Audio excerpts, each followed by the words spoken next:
ನಮಸ್ಕಾರ ಸ್ನೇಹಿತರೆ, ಮತ್ತೊಂದು ವ್ಲಾಗ್ಗೆ ಸ್ವಾಗತ. ಸೊ ನನ್ನ ಗಾಡಿ ಲೇ ಲದಾಖ್ ಮತ್ತು ಸ್ಪಿತಿ ರೈಡ್ಗೆ ಕಂಪ್ಲೀಟಾಗಿ ರೆಡಿ ಆಗಿದೆ. ಸೊ ಕೆಲವೊಂದು ಟೂರಿಂಗ್ ಮಾಡಿಫಿಕೇಷನ್ಸ್ನ ಮಾಡಿದ್ದೆ. ನಾನು ಯೂಶಲಾಗಿ ಗಾಡಿ ಸ್ಟಾಕ್ನೇ ಮೇಂಟೈನ್ ಮಾಡೋಕ್ಕೆ ಇಷ್ಟಪಡ್ತೀನಿ. ಬಟ್ ಏನಂದರೆ ನಿಮ್ಗೆ ಗೊತ್ತಿರೋ ಹಂಗೆ ಇವಾಗ ಗಾಡಿ ತೊಗೊಂಡ್ರೆ ಹಂಗೆ ಎತ್ಕೊಂಡು ಟೂರಿಂಗ್ ಹೋಗೋಕ್ಕಾಗೋದೇ ಇಲ್ಲ. ಯಾಕಂದರೆ ಲಗೇಜ್ ಅಕಾಮಿಡೇಟ್ ಮಾಡಬೇಕು, ಸ್ಪೇರ್ ಪಾರ್ಟ್ಸ್ ಅಕಾಮಿಡೇಟ್ ಮಾಡಬೇಕು, ಲ್ಯೂಬ್ರಿಕೆಂಟ್ಸ್ ಅಕಾಮಿಡೇಟ್ ಮಾಡಬೇಕು, ಇನ್ನು ಎಕ್ಸೆಟ್ರಾ ಲಗೇಜ್ಗಳನ್ನೆಲ್ಲನೂ ನಾವು ಅಕಾಮಿಡೇಟ್ ಮಾಡಬೇಕಾಗತ್ತೆ. ಸೊ ಹಾಗಾಗಿ ಒಂದು ಬೇಸಿಕ್ ಟೂರಿಂಗ್ ಮಾಡಿಫಿಕೇಷನ್ಸ್ ಯಾವುದೇ ಬೈಕ್ಗೂ ಬೇಕಾಗಿದ್ದು. ಸೊ ನನ್ನ ಬೈಕಿಗೆ ಒಂದು ಬೇಸಿಕ್ಕಾಗಿ ಮಿನಿಮಮ್ ಆಗಿ ಒಂದು ಟೂರಿಂಗ್ ಮಾಡಿಫಿಕೇಷನ್ಸ್ ಮಾಡಿದ್ದೀನಿ. ಸೊ ಅದನ್ನು ತಿಳಿಸ್ಕೊಡೋದಕ್ಕೆ ಒಂದು ವೀಡಿಯೋ ಮಾಡ್ತಾಯಿದ್ದೀನಿ. ಈ ವಿಡಿಯೋನ ಸ್ಕಿಪ್ ಮಾಡಿದೆ, ಕೊನೆ ತನಕ ನೋಡಿ. ಹಾಗೆ ಮುಂದಿನ ನನ್ನ ಎಲ್ಲ ಲೇ ಲಡಾಖ್ ಎಪಿಸೋಡ್ಗೆ ನಿಮ್ಮ ಸಪೋರ್ಟ್ ಇರಲಿ. ನನ್ನ ವೀಡಿಯೋಸ್ನ ವಾಚ್ ಮಾಡಿ ಆ್ಯಂಡ್ ನನ್ನ ಚಾನಲ್ಗೆ ಸಬ್ಸ್ಕ್ರೈಬ್ ಮಾಡಿ, ಲೈಕ್ ಮಾಡಿ, ಶೇರ್ ಮಾಡಿ ಅಂತ ಕೇಳ್ತಾ ಈ ವಿಡಿಯೋ ಸ್ಟಾರ್ಟ್ ಮಾಡೋಣ. ಫಸ್ಟ್ ಆ್ಯಂಡ್ ಫಾರ್ಮೋಸ್ಟು ಫ್ರಂಟಿಂದ ಬರೋಣ. ನಾನು ಈ ಗಾಡಿ ತೊಗೊಂಡಾಗ ತುಂಬ ಎಕ್ಸ್ಪೆಕ್ಟೇಷನ್ ಇಟ್ಕೊಂಡಿದ್ದೆ. ಒಂದು 650cc ಗಾಡಿ ತೊಗೊತಾ ಇದ್ದೀನಿ, ಸೊ ಎಲ್ಲ ಟಾಪ್ ಎಂಡ್ ಆಗಿರುತ್ತೆ ಅಂತ.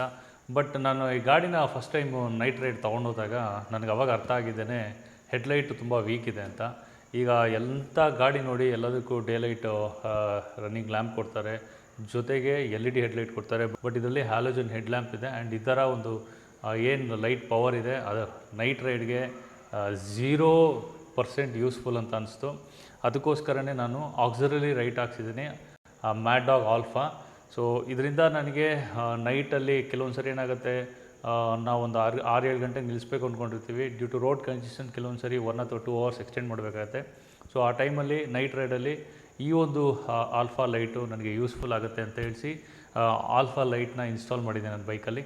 ಸೊ ಎರಡನೇದಾಗಿ ನೀವು ನೋಡ್ತಾ ಇರ್ಬೋದು, ಲಾಂಗ್ ಹೋಲ್ ಜೆರಿಕ್ಯಾನ್ ಇನ್ಸ್ಟಾಲ್ ಮಾಡಿದ್ದೀನಿ. ಇದೇನಪ್ಪ, ಪ್ರತಿಯೊಂದು ಟೂರಿಂಗ್ ಹೋಗೋ ಗಾಡಿಯಲ್ಲೂ ಜೆರಿಕ್ಯಾನ್ ಇದ್ದೇ ಇರುತ್ತೆ. ಸೊ ನಾನು ಹಂಗೆ ಹಾಕ್ಸಿದ್ದೀನಿ ಅಂದ್ಕೊಂಡಿದ್ದೀರಾ? ಖಂಡಿತ ಇಲ್ಲ. ನಾನು ಬರೀ ಈ ಒಂದು ಲೇ ಲದಾಖ್ ರೈಡ್ಗೋಸ್ಕರ ಮಾತ್ರನೇ ಈ ಜೆರಿಕ್ಯಾನ್ ಯೂಸ್ ಮಾಡೋದು. ಈ ಜೆರಿಕ್ಯಾನ್ ನನಗೆ ಬೆಂಗಳೂರಿನಿಂದ ನಾನು ಲದಾಖ್ ಹೋಗಿ ಲದಾಖಿಂದ ನುಬ್ರಾ ವ್ಯಾಲಿಗೆ ಬರೋ ತನಕನೂ ಅಥವಾ ಪ್ಯಾಂಗಾಂಗ್ ಲೇಕ್ ಬರೋ ತನಕನೂ ನನಗೆ ಯೂಸ್ ಇಲ್ಲ.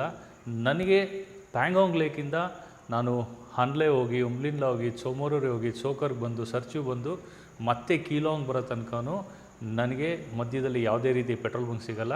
ಸೊ ಆ ಒಂದು ಕಾರಣಕ್ಕೆ ಇಲ್ಲಿ 10 ಲೀಟರ್ಸ್ ಆಫ್ ಜೆರಿಕ್ಯಾನ್ ಇನ್ಸ್ಟಾಲ್ ಮಾಡಿದ್ದೀನಿ. ಬಟ್ ನನಗೆ ಆ್ಯಕ್ಚುಲಾಗಿ ಬೇಕಾಗಿರೋದು 20 ಲೀಟರ್ಸ್ ಹತ್ತತ್ರ ಪೆಟ್ರೋಲ್ ಬೇಕು. ಬಟ್ ಸದ್ಯಕ್ಕೆ 10 ಲೀಟರು ನನಗೆ ಇರಲಿ ಅಂತ ನಾನು ಎಮರ್ಜೆನ್ಸಿ ಪರ್ಪಸ್ಗೆ ಅಂತ ಈ ಒಂದು ಜೆರಿಕ್ಯಾನ್ನ ಇನ್ಸ್ಟಾಲ್ ಮಾಡಿದ್ದೀನಿ. ಈ ಗಾಡೀಲಿ ಹಾರನ್ನು ಒಂದು ಮೊಪೆಡ್ ಹಾರನ್ನೇ ಎಷ್ಟೋ ಬೆಟರ್ ಅನಿಸ್ತಾಯಿತ್ತು. ಇದರಲ್ಲಿ ಬಂದಿದ್ದಂಥ ಸ್ಟಾಕ್ ಹಾರನ್ನು ತುಂಬ ಕೆಟ್ಟದಾಗಿತ್ತು. ಆ ಒಂದು ಕಾರಣಕ್ಕೆ ನಾನು ಎಲ್ಲ ಹಾರನ್ನು ಹಾಕ್ಸಿದ್ದೀನಿ, 2 ಹಾರನ್ನು ಹಾಕ್ಸಿದ್ದೀನಿ. ಒಂದು ಕಡೆಗೆ ಸ್ಟಾಕಿಗಿನ್ನ ಇದು ಸ್ವಲ್ಪ ಬೆಟರ್ ಅಂತೆ. ತುಂಬ ಹೈಯೂ ಇಲ್ಲ, ತುಂಬ ಲೋ ಇಲ್ಲ. ನನಗೆ ಏನು ನೀಡಿತ್ತು, ನಾನು ಒಂದು ರೈಡಲ್ಲಿ ಇರಬೇಕಾದಾಗ ಹಾರನ್ ನೆಸೆಸಿಟಿ, ಅದಕ್ಕೆ ತಕ್ಕಂಗೆ 2 ಹಾರನ್ನು ಹಾಕ್ಸಿದ್ದೀನಿ.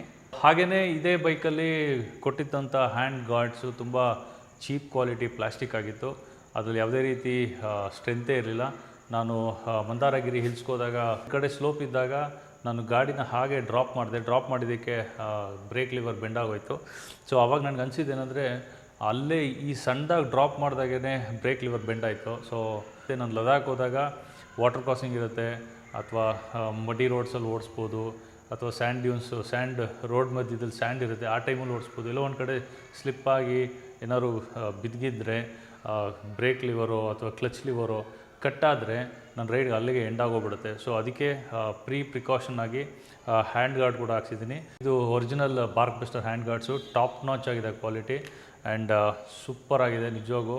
ಬೈಕಿಗೆ ಇನ್ನೊಂದು ಸ್ವಲ್ಪ ಎಕ್ಸ್ಟ್ರಾ ಲುಕ್ ಬಂದಂಗೆ ಆಯಿತು ಈ ಒಂದು ಬಾರ್ಕ್ ಬೆಸ್ಟರ್ ಹಾಕಿರೋದ್ರಿಂದ. ನೆಕ್ಸ್ಟ್ ಇನ್ನೊಂದು, ನನ್ನ ಒಂದು ಗಾಡಿಗೆ ಹ್ಯಾಂಡ್ ಗ್ರಿಪ್ ಹಾಕಿದ್ದೀನಿ. ಈ ಒಂದು ಗಾಡಿ ಹ್ಯಾಂಡ್ ಗ್ರಿಪ್ಪು ತುಂಬಾ ಸಣ್ಣದಿದೆ. ತುಂಬ ಸಣ್ಣಗಿದ್ದಾಗ ಏನಾಗುತ್ತೆ, ನಾವು ಎಫರ್ಟ್ ಹಾಕಿ ಇಟ್ಕೋಬೇಕು.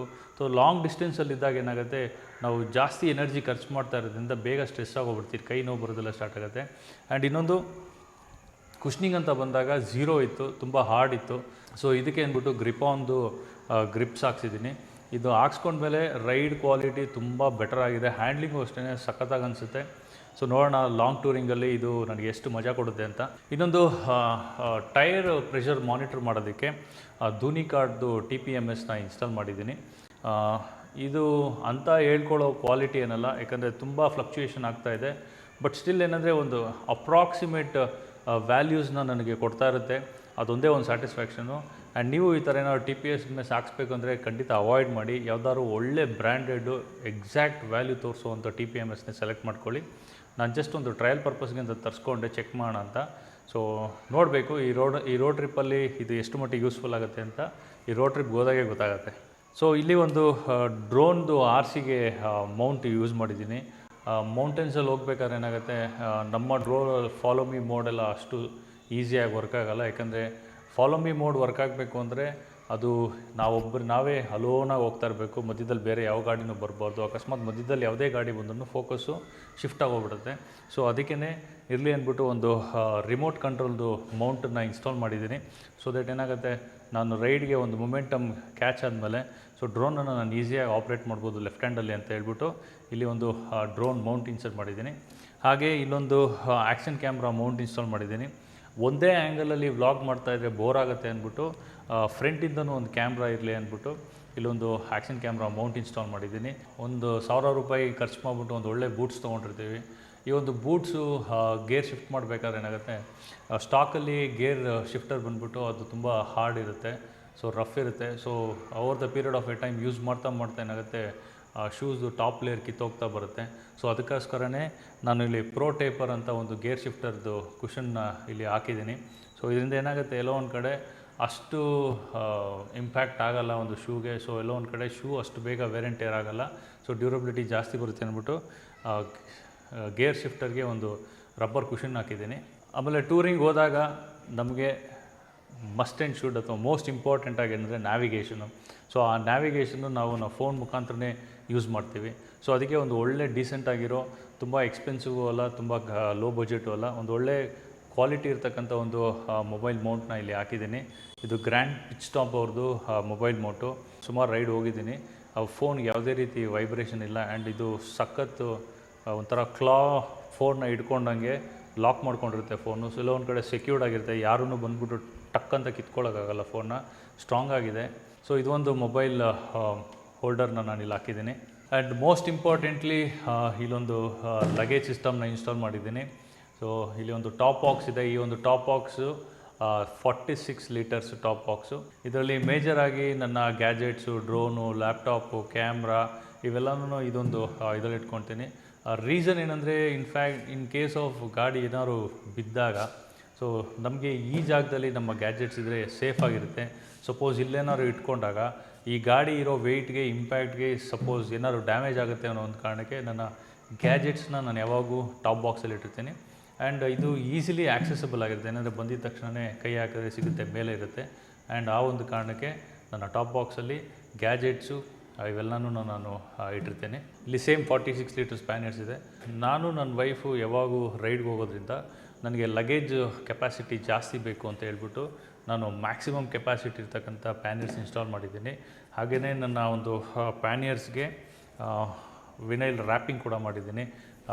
ಯಾಕಂದರೆ ಪ್ಲೇನಾಗಿ ಪ್ಯಾನಿಯರ್ಸು ಅಷ್ಟು ಚೆನ್ನಾಗಿ ಲುಕ್ ಕೊಡ್ತಾ ಇರಲಿಲ್ಲ. ಸೊ ಅದಕ್ಕೇ ಒಂದು ಗ್ರಾಫಿಕ್ಸ್ನ ನೀಟಾಗಿ ಪೇಸ್ಟ್ ಮಾಡಿದ್ದೀನಿ. ಸೊ ಇದರಿಂದ ಗಾಡಿ ಲುಕ್ಕು ಸಖತ್ತಾಗಿ ಕಾಣ್ತಾ ಇದೆ. ಸಖತ್ ಎಕ್ಸೈಟೆಡ್ ಆಗಿದ್ದೀನಿ ರೋಡಲ್ಲಿ ಹೋಗಬೇಕಾದ್ರೆ, ಟ್ರಿಪ್ಪಲ್ಲಿ ಒಳ್ಳೊಳ್ಳೆ ಫೋಟೋಸು, ಒಳ್ಳೊಳ್ಳೆ ವೀಡಿಯೋಸ್ ತಗೊಳ್ಳೋದಕ್ಕೆ. ಸೊ ನೋಡಿದ್ರಲ್ಲ ನನ್ನ ಬೈಕ್ ಹೇಗೆ ಕಾಣ್ತಾ ಇದೆ ಈ ಒಂದು ಮಾಡಿಫಿಕೇಷನ್ ಆದಮೇಲೆ. ಸೊ ನಿಮಗೆ ನನ್ನ ಈ ಒಂದು ಮಾಡಿಫಿಕೇಷನ್ನು ಬೇಸಿಕ್ ಅಂತ ಅನಿಸಿದ್ದು ಅಥವಾ ಚೆನ್ನಾಗಿ ಅನಿಸಿದರೆ ಒಂದು ಲೈಕ್ ಮಾಡಿ, ಹಾಗೆ ಕಮೆಂಟ್ ಮಾಡಿ ನಿಮ್ಗೇನಾದ್ರು ಡೌಟ್ಸ್ ಇದ್ದರೆ ಮಾಡಿಫಿಕೇಷನ್ ಮಾಡಿಸ್ಕೋಬೇಕಾದ್ರೆ.